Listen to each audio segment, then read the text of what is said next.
morning. Thank you. Thanks so much. No, please be seated. Please be seated. Great to be back in Marco Island. Hopefully you guys, I know there's a lot of people here on this conference. Hopefully you guys are having some worthwhile meetings. I can tell you today's announcement is a really historic announcement. It's something that we've been working on for a number of years to hopefully come to fruition. And today it will, and it's going to be provide great support for our initiatives here in the state of Florida to restore Florida's Everglades. I'm pleased to be joined with the Acting Assistant Secretary of the Army, Lee Forsgren, the Department of Environmental Protection Secretary Alexis Lambert, Everglades Trust CEO Anna Upton, and then we've got a number of folks from the South Florida Water Management District, Executive Director Drew Bartlett. We've got a number of our board members, Bergeron, Roman, maybe Ben Butler. Is he here? I know he was tentative. Oh, there he is. Okay. We got Bonefish and Tarpon Trust Vice President Kelly Ralston, and it's an honor to be here today. We've just had earlier this week the ribbon cutting for the C-43 reservoir, which is something that a lot of people have been hoping to see for many years. And when I was there with the ribbon cutting, I made the remarks that there were a lot of folks in Southwest Florida in 2018 who were seeing the damage that was inflicted from some of the discharges that were done by the U.S. Army Corps from Lake Okeechobee into the Caloosahatchee and out onto the coast, and I think it exacerbated red tide. I think it had a lot of problems, and so you had a really difficult rainy season, difficult summer financially, tourism, but then also just people's quality of life, being able to do what they wanted to do. And so we knew, and when I took office the next year, this was during the first Trump administration, we did work with the Army Corps at the President's direction, and they managed the lake, I think, in a more balanced way that mitigated just with that, which was important, and I want to thank them for doing that. But we knew we had to improve the infrastructure so that issue would go away. And so the C-43 reservoir is a 10,000-acre, 55 billion-gallon storage site that's going to protect the Caloosahatchee estuary from harmful discharges. Will also provide strategic water flow to support Southwest Florida's environment and economy. And during the dry season, a lot of times they want water to be released, clean water, but they do want water to be released. And so this will be able to fit that bill very good. So this C-43 project is fully operational. It's got a state-of-the-art pump station capable of moving 650,000 gallons of water per minute. A testament to what we can achieve when Florida takes the lead.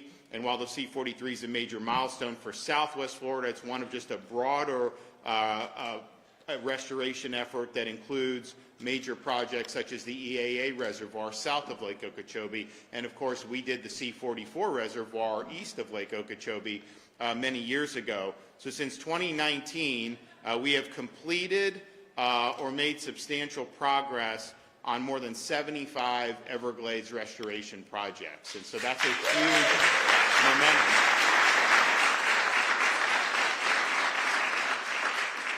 A lot of what we've done, like the Old Tamiami Trail roadbed removal project, which we did 6 months ahead of schedule, and some of the other major things that we've done has been designed to increase the water flow from Lake Okeechobee down through the Florida Everglades to Florida Bay. That's initially how Florida's plumbing worked, and then man intervened and did things that basically clogged that. And so you can see, like this is just the average over the last 3 years compared to where we were. That's basically the hydrology. The blue stuff is the water flow. So look where we were, from the beginning of the century, 20 years, and look what we've done the last 3 or 4 years. That's massive hydration flows.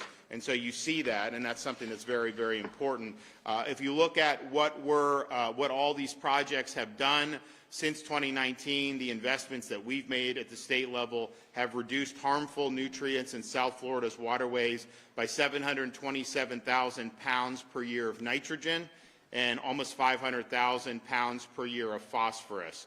So these projects and other investments have brought our cumulative annual nutrient removal efforts in the state of Florida to over 1.8 million pounds of nitrogen and almost 775,000 pounds of phosphorus removed each and every year. We've also made major progress on the Everglades agricultural area reservoir by completing the state-funded stormwater treatment area to clean the water from the EA reservoir before it heads into Everglades National Park, and that's part of what's allowed us to move water south as well. So we are in a situation where a lot of this developed over 100 years. When you had major hurricanes in the 1920s, including the 1928 Okeechobee hurricane, killed a lot of people, and there was a lot of flooding, and so they built the Herbert Hoover Dike to be able to mitigate that threat.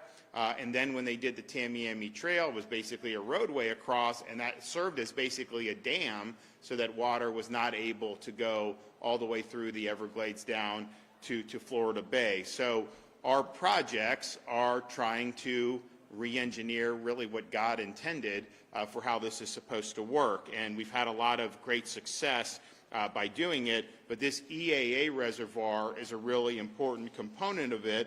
The reservoir will be larger once it's built than Manhattan, and when operational will deliver between 270 to 470 billion gallons of clean fresh water to the Everglades and Florida Bay every year. Reservoir will also supply fresh water for Biscayne Aquifer, which is the source of drinking water for many in South Florida.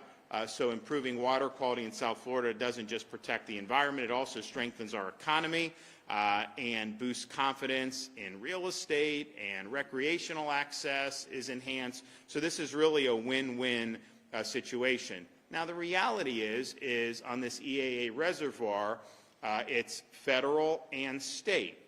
And, I said this from the time I was governor, we are not just going to say federal government needs to do our work for us. So we've done the opposite. We've gone above and beyond on these projects than any other state in the country has done. This is the largest environmental restoration in America and maybe even in the world. And Florida has led on that. We've put our money where our mouth is. When we've sought federal support, it's not to displace our responsibility, it's to supplement and to complement what we're doing. So we have a great record of doing that. So it's a lot easier for me to go ask the federal government to maybe do better in some areas, because we obviously are committed to this. And the reality is over the last 4 years prior to the start of the second Trump administration, this stuff hit the skids on the federal side. We had this push from the late 2020s completion for the federal component to then not even be scheduled to complete till 2034. That is contrary to how Florida always pushes to try to get these things done as quickly as possible. And when there's a hiccup in the road, you had problems with C-43. South Florida Water Management fired the contractor, brought in somebody else, and got the job done. So we really want to focus on results. But we didn't have any real cooperation, certainly from the Biden White House. I had no relationship with the auto pen at all as governor of Florida. They did not want to they didn't want to help me with that. And so you had this slide, and it slid to the right in ways that are going to just cause folks to continue to experience delays. So I spoke with the president about this even before he took office. He's like, hey, how can I help? And I was like, well, this is one thing. You guys have funding for this. Delegate responsibility for us to bring some of these projects to completion on the Everglades. And he was all about it. When he was down here for the Alligator Alcatraz, this came up, and he said it's going to happen. And I got to give credit to the Department of the Army. They've worked really, really closely with us to be able to get us to where we are here today. So, I am proud to announce that the state of Florida and the Department of the Army have reached a new agreement to accelerate the restoration of America's Everglades and to expedite the completion of the EAA reservoir.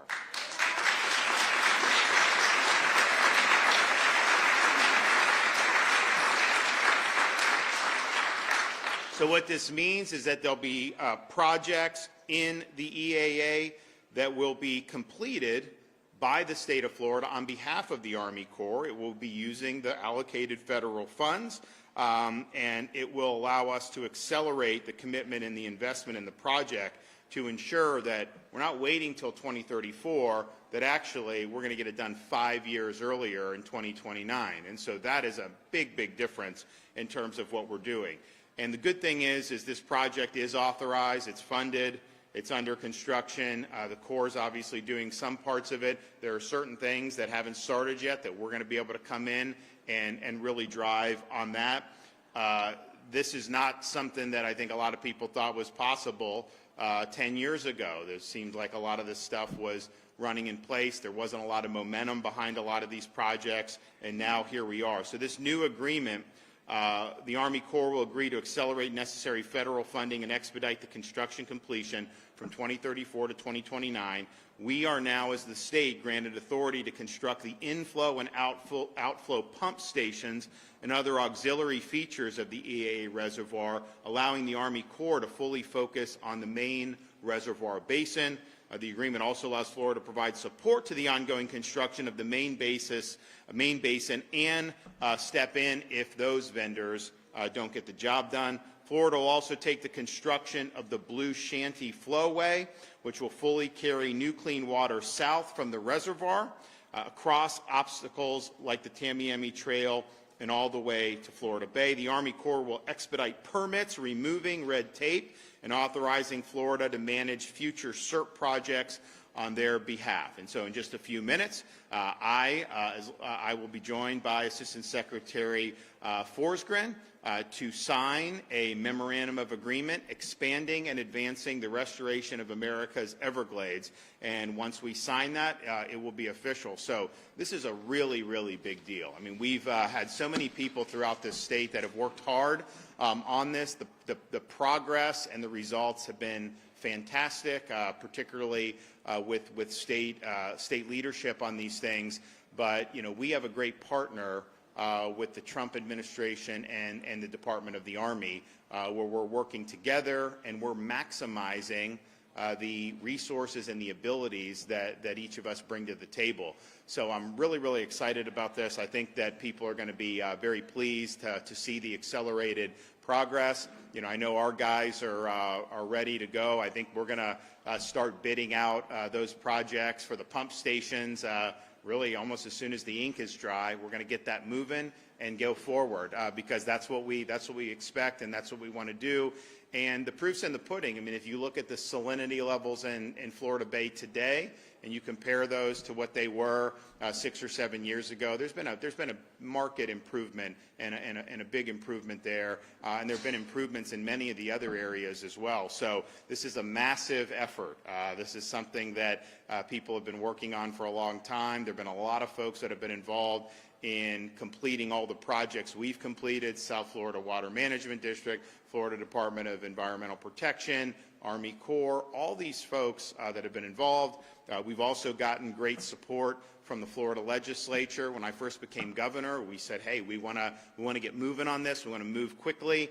And a lot of people said what I was proposing was unrealistic. But we ended up getting more funding than what I had called for that people said were unrealistic. And that's been continued every year. So we've now done about $8 billion of just state funds for Everglades restoration and water quality improvements in the state of Florida. That's a huge, huge increase in commitment to what had been done previously. So thanks to everybody that's been involved in that. I'm excited about the signing of today's agreement. Before we do that, though, we're going to hear from the Assistant Secretary, we're going to hear from our Secretary of DEP, then we're going to hear from Anna Upton from the Everglades Trust. So, Assistant Secretary, come on up. Thank you,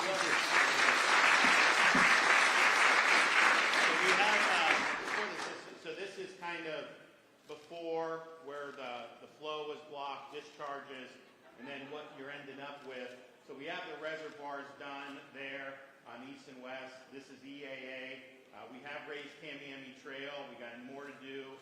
So you're going to see, you already are seeing increased hydrology, but you're going to see that. And so that's really, what we're doing. That's a massive project to be able to do all that. But that's the vision. Well, I don't have much left to say. The governor has said in much more articulate way than I ever could the importance of this project, this effort to restore one of the planet's most important ecosystems, and while protecting the lives of many of Floridians and ensuring safe drinking water. We've had a 25-year partnership with the state of Florida, and the Department of the Army feels very comfortable that the state of Florida is, we would call it, a model partner. We don't have those in all of our projects or all of our systems. But the state of Florida has proven that it is a model partner and a pretty effective builder on their own rights.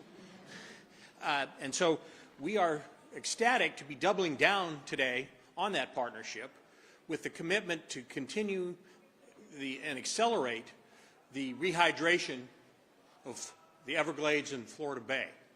We, like I said, the governor has already articulated all the numbers, so I'm going to throw those out. But I will say we are firmly, the president has said to the governors directly, and it was the commitment to the Everglades restoration effort, as demonstrated by the president's budget in FY26, which has had the Everglades ecosystem as by far the largest construction element in the Army Corps budget. And the president has demonstrated, and I've heard personally that commitment, and we are full-blown looking forward to working with the state of Florida, with the South Florida Water Management District, to accelerate the overall effort, but in particular with a focus on the EAA reservoir, and we are firmly committed to trying to find ways that we finish this project construction by 2029. And with that, I cannot wait to sign the agreement.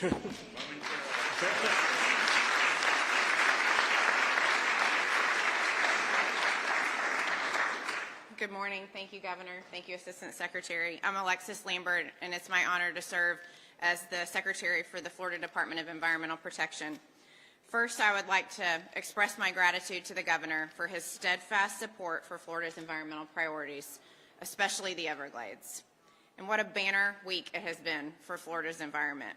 On Tuesday, I was excited to join Governor DeSantis and many of you in this room today as we celebrated the completion of the C-43 reservoir.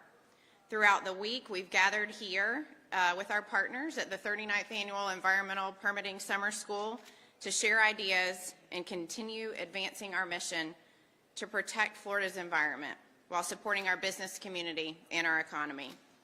And now, I'm thrilled to culminate the week with the inking of this agreement that will usher in a new era in Everglades restoration. Floridians understand the Everglades better than anyone else. We live, work, and recreate here, and we are committed to the land and the water that sustains this. We have the experience, the urgency, and the determination to get the job done. Florida has proven it can manage restoration projects efficiently, saving both time and money.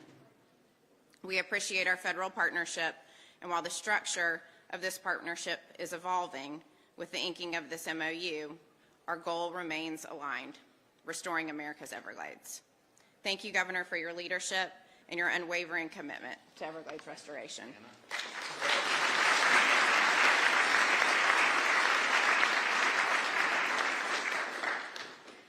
Good morning. I'm Anna Upton. I'm the CEO of the Everglades Trust. What a great week we've had for Everglades restoration. Earlier this week, we cut the ribbon on the C-43 reservoir, and with today's announcement, we are one step closer to the crown jewel of Everglades restoration, the EAA reservoir, becoming a reality. Governor DeSantis has been laser focused on sending more water south to the Everglades, all the way down to Florida Bay, and helping reduce those harmful discharges to our coastal estuaries. And the EAA reservoir does both. And we are so excited about strengthening this collaboration between the state and federal government to deliver results sooner for Floridians and America's Everglades. President Teddy Roosevelt once said, "The credit belongs to the man in the arena, to the one who strives valiantly and dares greatly." Governor DeSantis, that's exactly what you are doing here today. And on behalf of America's Everglades, we thank you. So we're going to sign it. I don't know if people want to come up. I know some folks are going to be and flank us, and we'll make it official.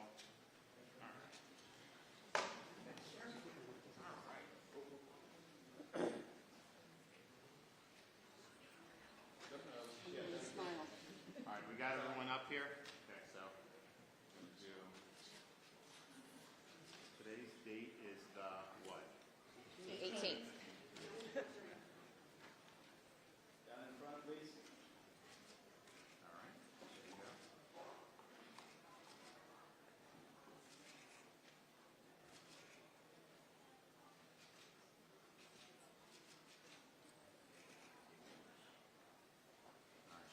Show off our handiwork here. Here we go.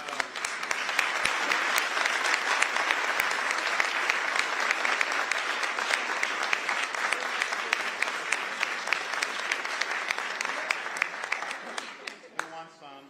Okay. All right. Good deal. Thank you. All righty. Well, thanks everybody. I think this is a really big deal. This is something that we've had vision for many, many years, and I want to thank the president for authorizing this and telling everyone to get it done. I want to thank the Department of the Army for their really positive relationship that they've built with the state of Florida. Thanks to our Department of Environmental Protection and the South Florida Water Management District for really working hard. So we've got a great pathway here to make real significant progress much quicker than we did at this time last year. And so now it's like we always do, we got to get it done. So we will be doing that and working very hard going forward. Okay, is there any questions? Media, yeah. Yes, sir.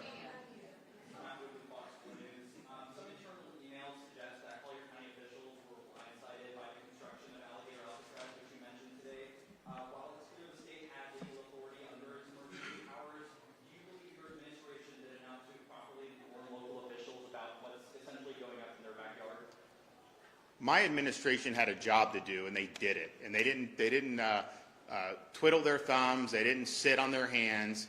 They constructed a processing and deportation facility in a week. How many other places, other states would have been able to get that done? So they were mission focused. They did it. I think that they didn't want to be in a situation where they were delaying. They wanted to get the job done, and the job is getting done. And so you've already now had folks that are processing. You've had folks that have been deported from that place, and I anticipate as we get into next week, I think you're going to see that pace increase. So it's going to prove to be a value-added and effective tool. You got folks that are here illegally, and we need to make sure that we're enforcing the law. So that's a huge benefit and a huge way to help the Trump administration's efforts in that regard. And our guys did a very good job of standing it up and standing it up very quickly. Yes, sir. Hold on, Wake News. What metrics is the state going to be measuring potential and future damages to the water quality in the Everglades, if there is any? And how will the state know when they are damaging, if they are damaging any of the water quality? What would the response be? Well, I don't think the EAA reservoir is going to damage the water. I think it's going to improve the water flow. That's just what you have to do. Now, they're obviously building the reservoir, but I don't think that building the reservoir is going to cause problems. And obviously, they treat everything well. But when you improve, so just when we did the Tamiami Trail, I mean, massive amounts of water now can go all the way south. That will be finished all the way up to the Dade Collier line. Then when you have these pump stations, you'll have a pump station for inflow, pump station for outflow. The reservoir completed, it's going to be able to store a lot of water. You're going to be able to clean it. You're going to be able to send it south. So yeah, there's not going to be any damage. I think what we look at is this flow that I showed you. That is how the Everglades used to function prior to. I mean, it's just like, you've heard the song Seminole Wind.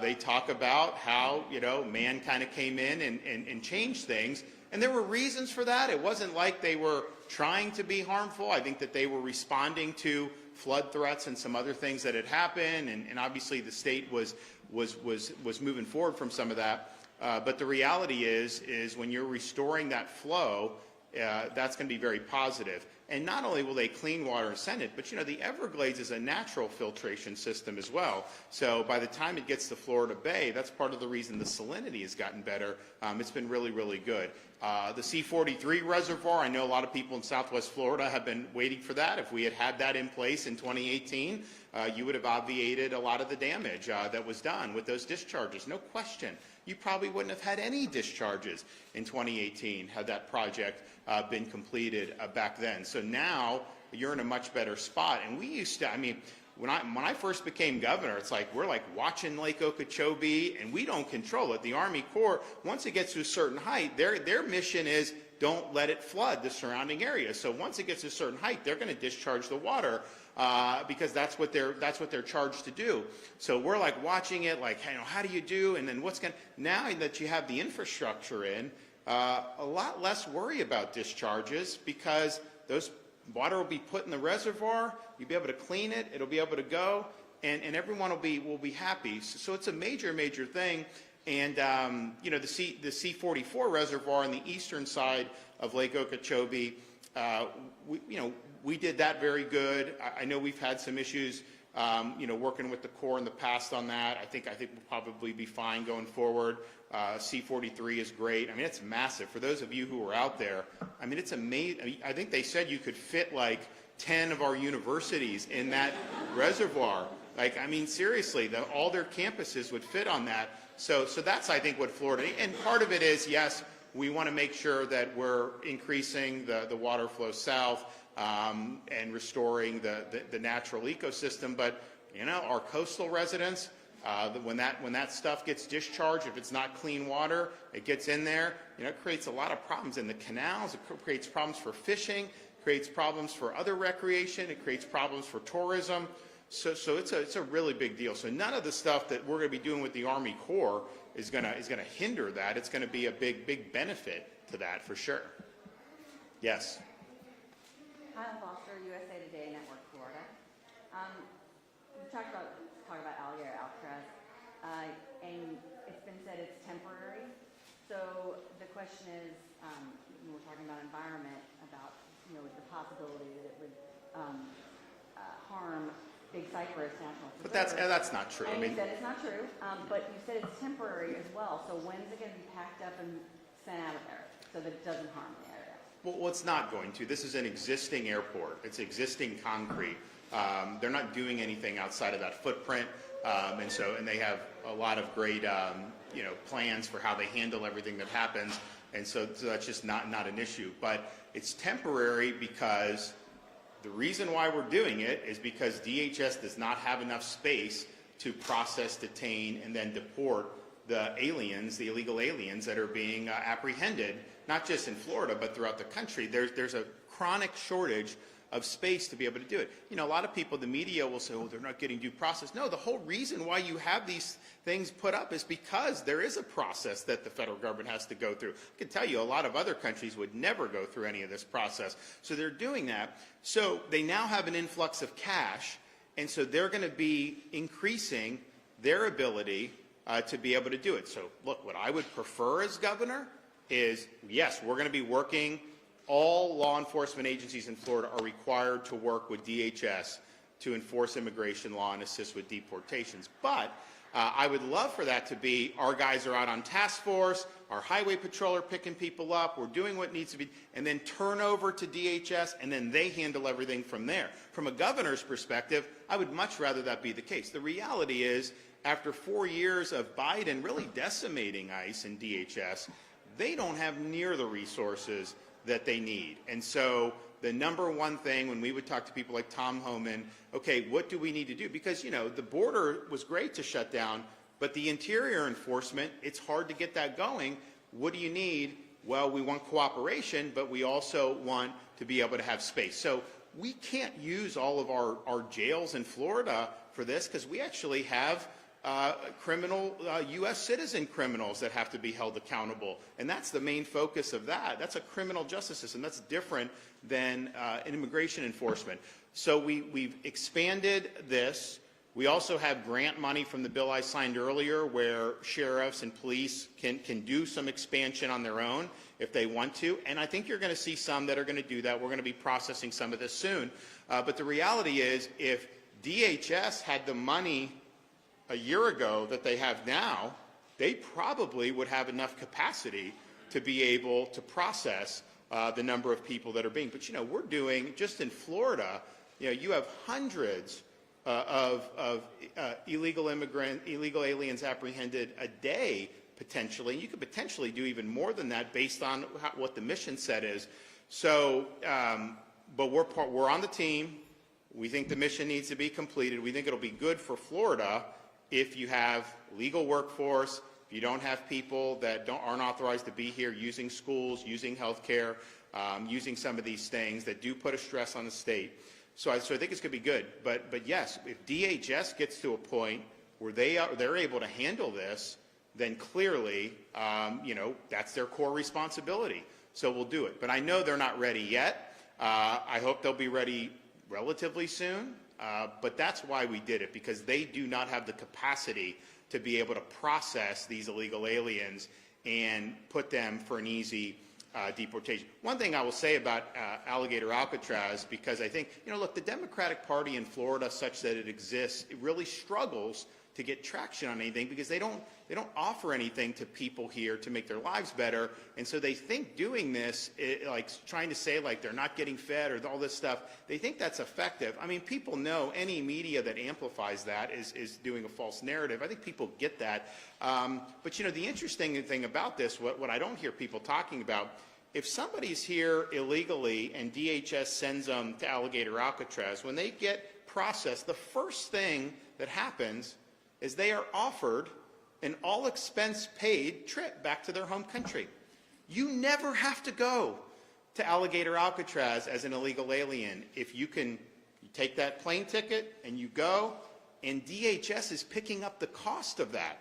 And so I don't hear that being mentioned that's the case. So I think some have availed themselves of that, but more could avail themselves of that. And I'm hoping that they do, just because even though the federal government's picking up the tab for that, it ends up being cheaper than having to run through the process that we have in place. Yes? Hi, good morning, Governor. My name is Alexander Martinez. I'm with PRISM.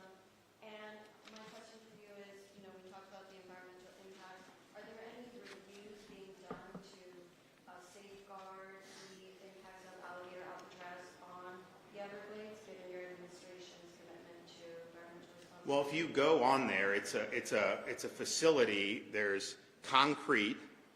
There's like a fence line, and they're doing the operations. They take the wastewater out and they truck it out. They bring in potable water, and that's just how they manage it. So there's not anything that's going on that is going to be impactful in any type of significant way. And that obviously, the fact that they had this facility there, or the runway and everything there, was the reason why we did it. We would not have created this out of whole cloth, but it's there. It's a one-stop shop, and you're going to be able to do it. So I think people, you know, just assert things or try to say things that just aren't factually the case. So no, we're not worried about it at all. That was the first thing when this was proposed by, I think it was, you know, initially proposed by DEM, but I think the DHS really liked it. And it's like, okay, well, what does that mean for this? And they're like, no, it's not gonna mean anything. And they're literally only operating on the existing footprint, because there's grass in the middle of the airport. They're not even using that. They're just using that. And someone's like, oh, I took a satellite image. You did that. They were on this patch of grass. No, it was like grass had grown over the concrete, so they just cleared it off and they used the concrete. Literally, they're on the existing footprint of what had been there, and they're doing it very well. Another thing I hear about is they're complaining about the food. Well, first of all, I can tell you, when I was deployed in Iraq, and I bet you every veteran who's been deployed will say, sometimes you're not getting very good food in certain situations. That's just the reality. But on this, the food that the illegal aliens get is the same food that all the workers get who are there. So there's no difference in any of that. And, they're saying all this, and then you see the pictures of Kevin Guthrie taking them on taking the Congress and the state reps on this tour, and you see all these, box lunches sitting there. Well, that's not what they were saying. So, a lot of it is just they're really, really struggling to be able to do. But ultimately, what underlies all of that, a lot of corporate media, but certainly the liberal Democrats, they just don't believe that the federal government has a right to send these people home who are here illegally. They believe in an open border. They believe you come illegally and somehow you have, I don't know if it's squatters' rights where they can't send you, and that doesn't fly anywhere else in the world, and it shouldn't fly here. But that's what's underlying all this. They just object to the border being shut. They object to illegal aliens being removed from the United States. And so they're trying to find pretexts to basically camouflage the fact that they have a very unpopular position. Because I think most people realize you can't be a country and just have no control over your borders, have tens of millions of people coming in outside the confines of the law. And that, I think, is underlying a lot of why people are trying to take issue with the operations. Okay, thanks, everybody. God bless you.